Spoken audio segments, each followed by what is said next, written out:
اللہم صلی علی محمد وعلی آل محمد بسم اللہ الرحمن الرحیم۔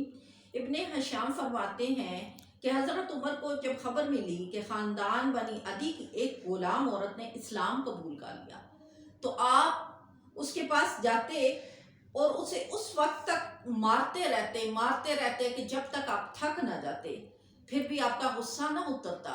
جب آپ مارتے مارتے تھک جاتے تو اس سے کہتے کہ آج میں تمہیں چھوڑ رہا ہوں، لیکن اس کا مطلب یہ نہیں ہے کہ میں نے تجھے معاف کر دیا ہے، بلکہ میں کل پھر تمہیں اسی طرح سے پیٹوں گا۔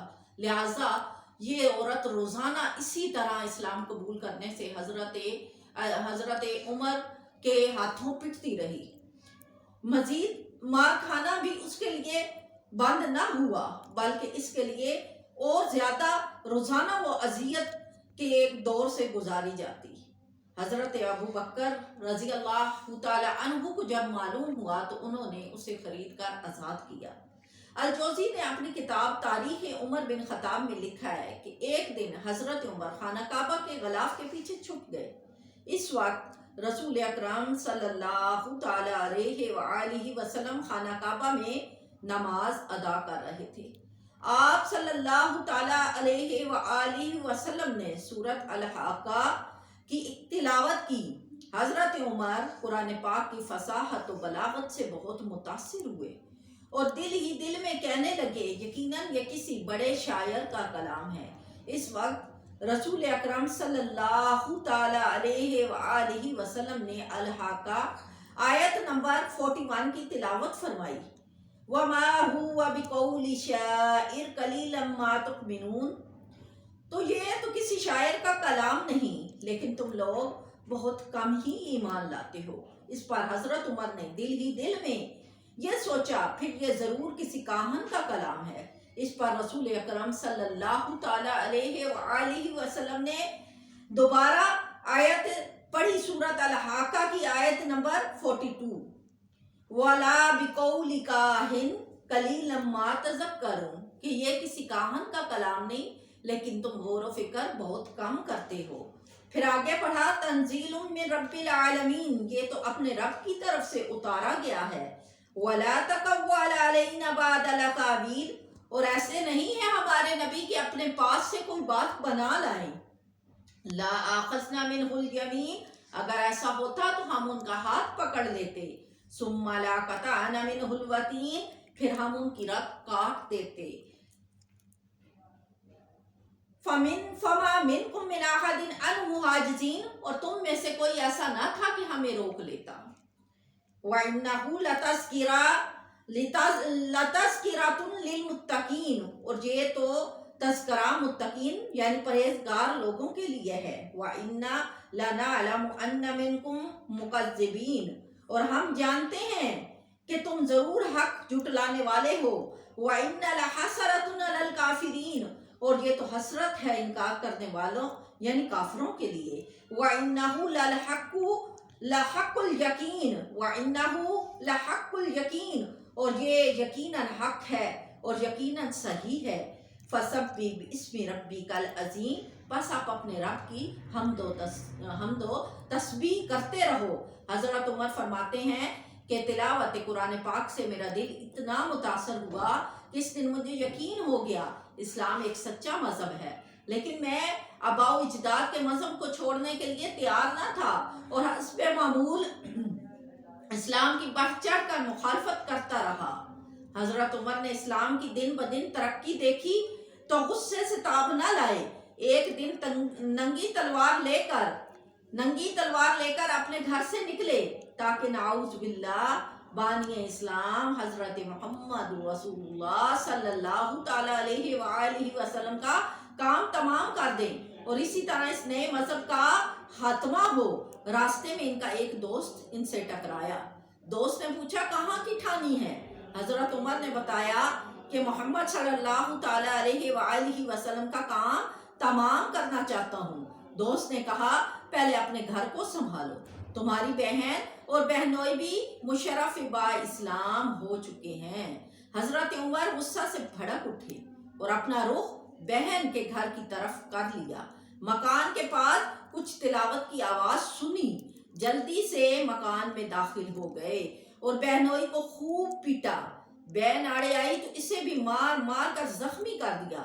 بہن کے چہرے سے خون بہنے لگا۔ بہن پھر بھی کہتی جاتی، میں گواہی دیتی ہوں کہ اللہ کے سوا کوئی عبادت کے لائق نہیں، اور میں گواہی دیتی ہوں کہ محمد رسول اللہ صلی اللہ تعالی علیہ وآلہ وسلم اللہ تبارک و تعالیٰ کے نبی اور رسول ہیں۔ حضرت عمر اپنی بہن کے چہرے پر خون دیکھ کر تھوڑے سے شرمندہ ہوئے اور کہا، اچھا دکھاؤ تم کیا پڑھ رہی تھی، اچھا دکھاؤ مجھے، سناؤ تم کیا پڑھ رہی تھی۔ اس پر بہن نے جواب دیا، نہیں یہ وہ کلام ہے جس کو پاکیزگی کے ساتھ پڑھا جاتا ہے، آپ پہلے غسل کیجئے اور صاف لباس پہنیے اور پھر آ کے اس کی تلاوت کیجئے۔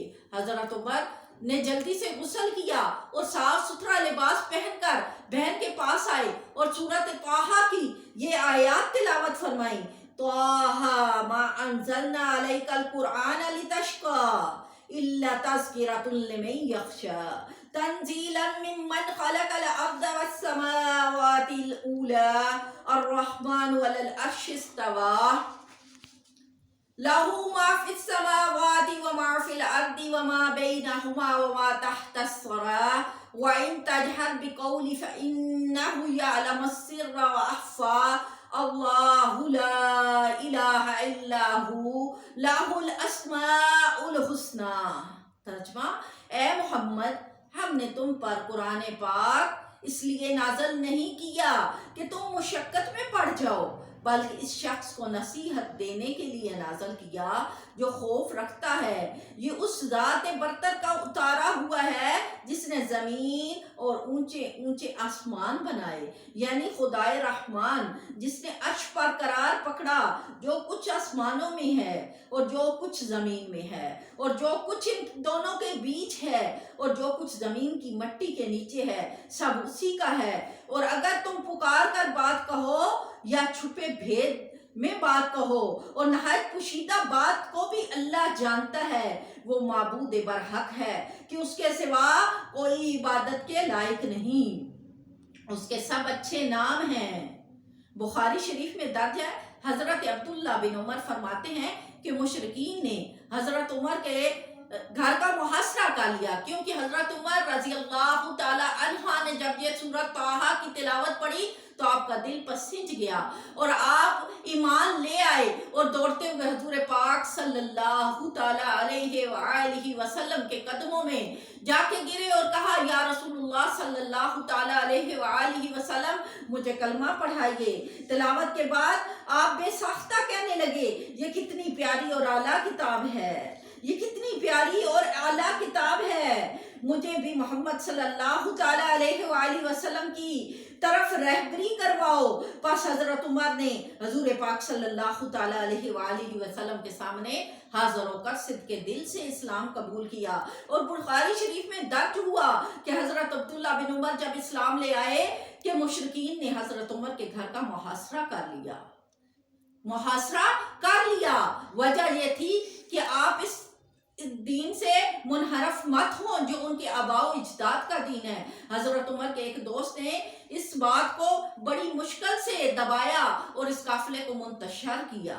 الجوزی اپنی کتاب میں لکھتے ہیں، ایک دن حضرت عمر نے رسول اللہ صلی اللہ تعالی علیہ وآلہ وسلم سے یہ سوال کیا، کیا ہم حق پر نہیں، خواہ ہم جئیں یا مریں؟ رسول اکرم صلی اللہ تعالی علیہ وآلہ وسلم نے جواب دیا، یقیناً ہم حق پہ ہیں۔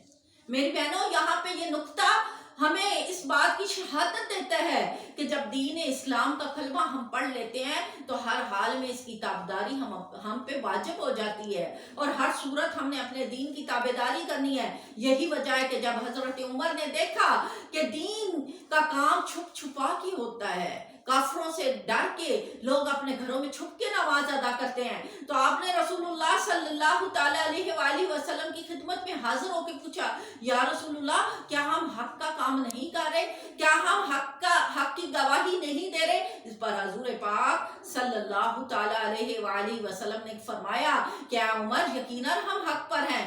تو آپ نے فرمایا پھر چھپ چھپا کے کیوں اپنے رب کا ذکر کریں؟ ہم تو اپنے رب کو ہر جگہ پہنچائیں گے، اپنے رب کے کلام کو، اور کھل مکھلا دین کی تبلیغ کریں گے، اور یقیناً ہم حق پر ہیں۔ اس پر حضرت عمر نے قسم کھائی اور کہا کہ میں اللہ کی قسم کھاتا ہوں کہ آپ سچے رسول ہیں، اور اب ہم اسلام کی تبلیغ کو، نماز کی ادائیگی کو چھپ کر نہیں بلکہ مشرکوں کی موجودگی میں ادا کریں گے۔ اتفاق سے یہ بات حضور پاک صلی اللہ تعالیٰ علیہ وآلہ وسلم کے چچا حضرت حمزہ تک پہنچی۔ وہ بھی ابھی 3 دن پہلے ہی مشرف بیعت اسلام ہوئے تھے، ان کا بھی بہت رعب تھا۔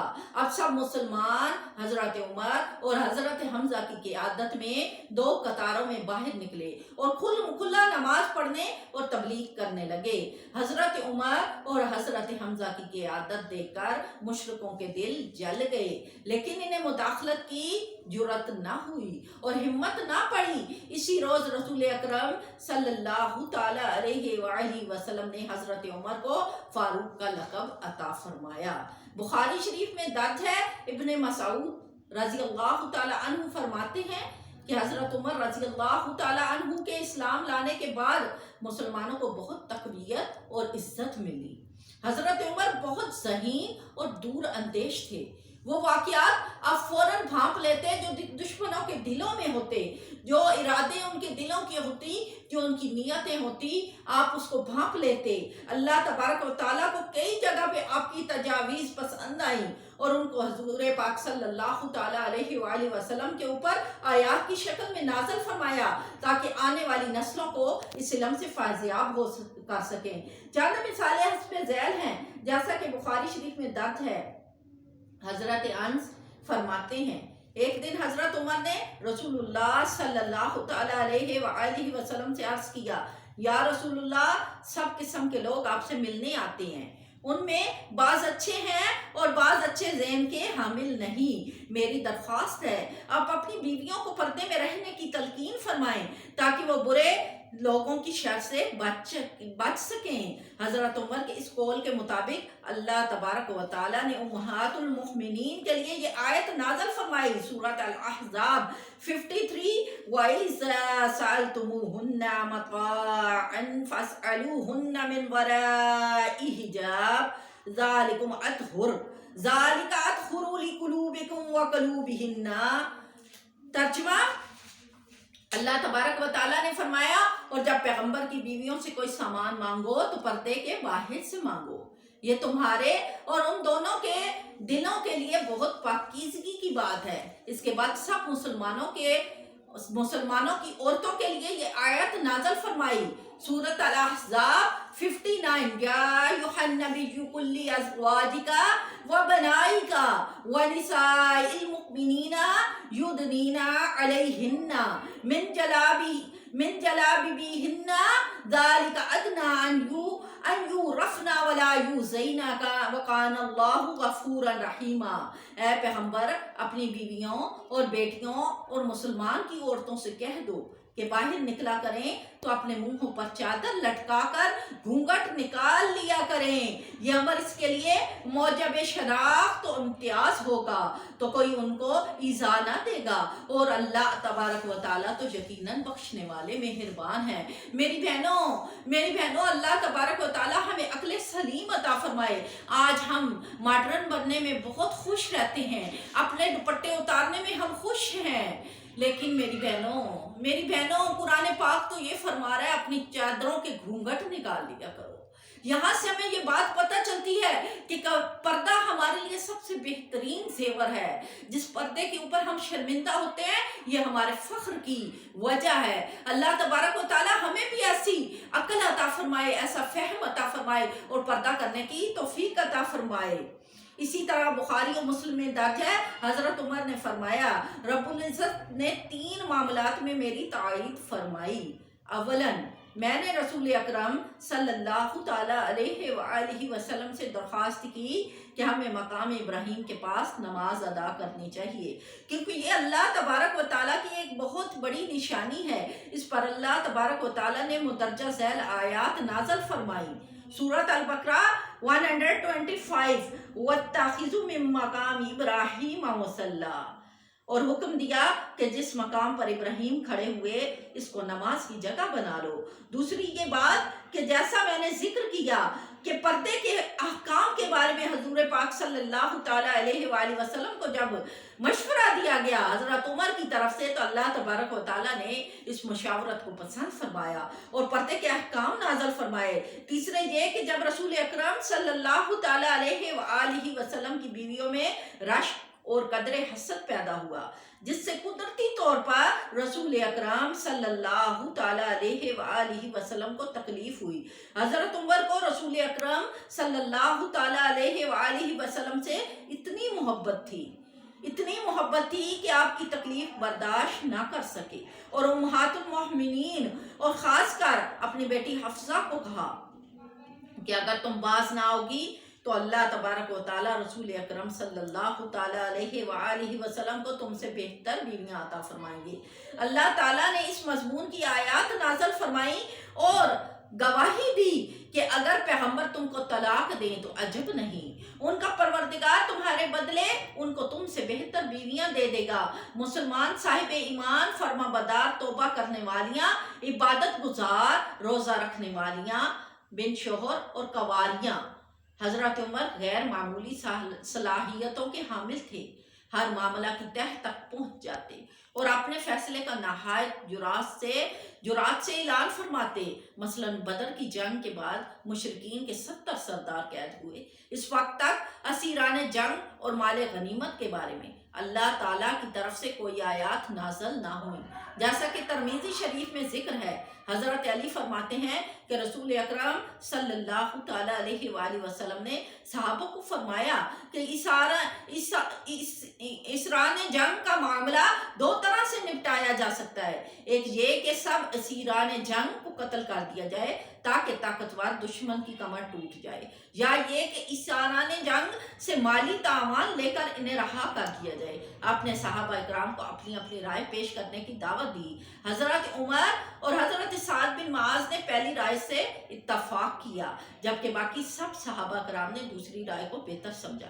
رسول اکرم صلی اللہ تعالیٰ علیہ وآلہ وسلم چونکہ رحمت العالمین ہیں، انہوں نے بھی دوسری رائے پر عمل درآمد کیا، اور پیغمبر کو شایع شان نہیں کہ اس کے قبضے میں قیدی رہیں جب تک کافروں کو قتل کر کے زمین میں کثرت خون نہ بہا دے۔ تم لوگ دنیا کے مال کے طالب ہو اور اللہ عز و جل آخرت کی بھلائی چاہتا ہے، اور اللہ عز و جل حکمت والا اور غالب آنے والا ہے۔ رسول اکرم صلی اللہ تعالیٰ علیہ وآلہ وسلم نے حضرت عمر کی بیٹی حفصہ سے شادی کی۔ اس طرح حفصہ امہات المؤمنین میں سے ہیں۔ حضرت عمر کا دور حکومت اسلامی طرز حکومت کا بہترین نمونہ تھا۔ آپ نے ایران، شام، روم، فلسطین اور ترکی کے بعض حصے فتح کیے۔ آپ نہایت ذہین اور مدبر تھے۔ آپ کا نظام حکومت، اصلاحات اور خدمت خلق کا جذبہ رہتی دنیا تک یاد رہے گا۔ آپ ہی نے اسلامی کیلنڈر بھی رائج فرمایا۔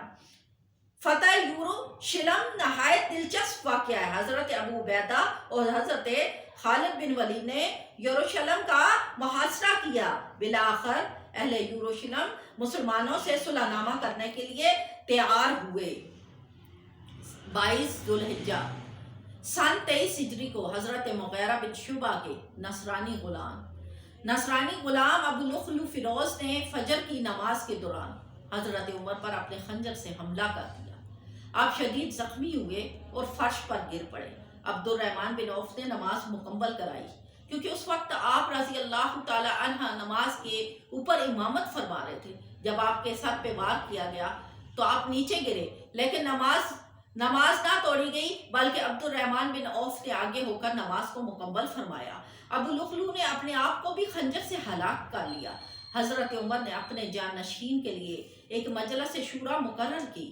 آپ کی صاحبزادی جب ان کو معلوم ہوا حضرت حفصہ کو، تو وہ ماتم کرتی ہوئی یہ الفاظ کہتی ہوئی اپنے والد کے پاس پہنچی۔ حضرت عمر نے انہیں کہا تمہاری آنکھوں پر قابو تو نہیں پایا جا سکتا، لیکن یاد رکھو جس میت پر بین کیا جاتا ہے فرشتے اس سے نفرت کرتے ہیں۔ اسی طرح حضرت صہیب آپ کے زخم دیکھ کر چیخ اٹھے اور ہائے عمر کہہ کر چیخنے لگے، پکارنے لگے۔ اس پر حضرت عمر نے فرمایا بھائی صبر سے کام لو، بھائی صبر سے کام لو، کیا تمہیں معلوم نہیں کہ جس میت پر ماتم کیا جائے اللہ اور اس کے فرشتے اس کو ناپسند فرماتے ہیں۔ وفات کے وقت حضرت عمر کا سر ان کے بیٹے حضرت عبداللہ بن عمر کے زانوں پر تھا اور وصیت سن رہے تھے۔ حضرت عمر انہیں وصیت فرما رہے تھے۔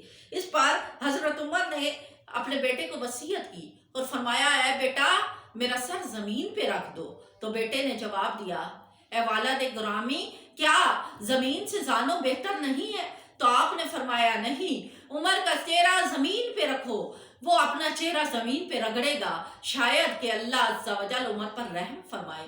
آپ نے اپنی داڑھی مبارک کو زمین پہ رگڑا اور فرمایا اللہ عز و جل عمر تم سے راضی ہے، کیا تم بھی عمر سے راضی ہو اللہ عز و جل؟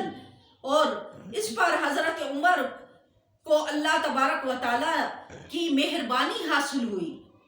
بخاری شریف میں درج ہے، ابن عباس فرماتے ہیں کہ عمر کی وفات کے بعد علی عمر کے گھر تشریف لائے اور علی نے میرے کندھے پر ہاتھ رکھتے ہوئے فرمایا اے عمر اللہ تم پر رحم کرے، تم نے اپنے بعد کوئی ایسا شخص نہیں چھوڑا جس کے اعمال پر رشک کر کے ہم ویسا بننے کی کوشش کریں، خدا کی قسم مجھے یہی گمان غالب ہے کہ اللہ تمہیں تمہارے دونوں ساتھیوں کے ساتھ بہشت اور قبر میں رکھے گا، کیونکہ میں نے رسول اللہ صلی اللہ تعالیٰ علیہ وآلہ وسلم کو اکثر یہ فرماتے سنا۔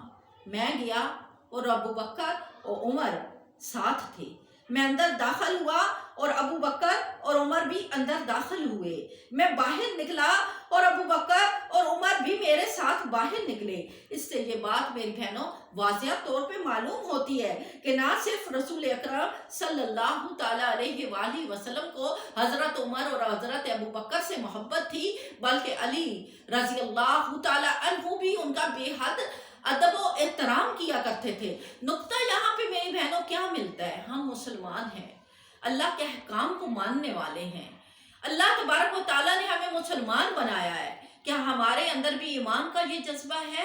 کیا آج ہمارے حکمرانوں کے اندر یہ جذبہ ہے کہ وہ اپنے کام کو سر انجام دینے کے بعد بھی اللہ کے ہاں گڑ گڑاتے ہیں اور اللہ سے پناہ مانگتے ہیں، اپنے حقوق کو ادا کرنے کے بعد بھی اللہ کے آگے گڑ گڑاتے ہیں اور کہتے ہیں کہ اے اللہ ہم سے اگر کوئی غلطی ہوئی ہے تو معاف کر دے؟